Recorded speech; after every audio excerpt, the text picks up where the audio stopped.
Last November, I got laid off. It was the third time in 5 years.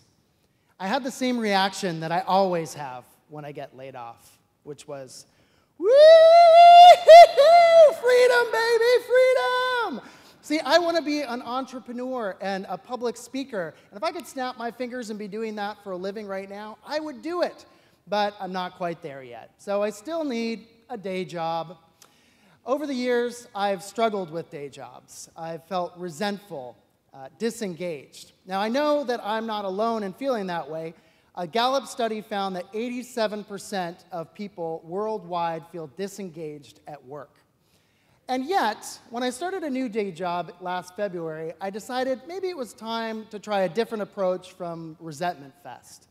I decided to start an experiment that I call Operation Honest Day's Work. The goal of the experiment was simple. Go to work, and while I'm at work, do my work. I know that might sound easy for some of you. For me, it's like a Navy SEAL mission. I tracked myself Supersize Me style. I did audio recordings daily in the morning, at noon, and in the evening. Here's a little sample of how things have gone so far. So days 1 through 12, I kind of waffle back and forth between doing an honest day's work and going off the rails into old behavior, which includes checking Facebook, working on my own projects, and dancing around in a chicken costume. Then, on day 13, I have a breakthrough. I do something I thought I would never do. I ask for more work. I have some downtime, and I send this email. I do have bandwidth today, so please let me know if you need help with anything. This is startling new behavior for me. So for the next 2 weeks, I continue to go back and forth, but I'm trending towards having more of an honest day's work. But then, on day 34, I hit a setback. A tough interaction with a client sends me into a downward spiral, and on my recording on my way home that night, I say, and I quote, "Operation Honest Day's Work is a mistake. It's a ruse.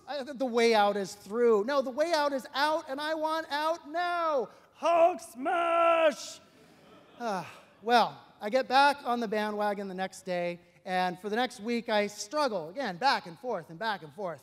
But then, on day 42, everything comes together. I wait until 11 a.m. to check my email, and I have a really productive morning. I do 5-minute mini meditations over the course of the day, and it clears my head.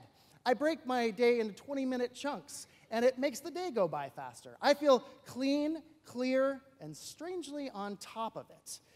I think that Operation Honest Day's Work is working. It's working, everybody. Come on. Yeah. But then on day 43, I am back in Cranky Town. I am doing a web page project, and I'm swimming in web page links, and I am not a happy camper, but I still do an honest day's work. So now, today is day 73 of Operation Honest Day's Work, and I have to admit it's still been a rocky road, but I'm trending towards having a better work ethic. I've learned several things over the course of doing this. One of the most surprising has been that as I've become more dedicated in my 9 to 5, I've also become more dedicated in my 5 to 9. These days, I get up at 5:30 in the morning and go for a run, and then I work on my own projects. I have action partners. I have a mastermind group. I am taking real steps to move forward on my dreams, and guess what? I need to do an honest day's work there as well. How you do one thing is how you do everything. That's what I'm finding out. As I show up more for my day job, I'm showing up everywhere else too, including with my daughter, Sophia. So maybe you're one of the 87% of people who are disengaged at work. Maybe you've tried to live the 4-hour work week, but it hasn't quite worked out. Maybe you're an entrepreneur and you still have a hard time putting a good day together. Well, I would suggest trying Operation Honest Day's Work. Visit operationhdw.com, where you can sign up to join a community of people who want to work on their work ethic, work on their dreams, and show up one day at a time to do an honest day's work. Thank you.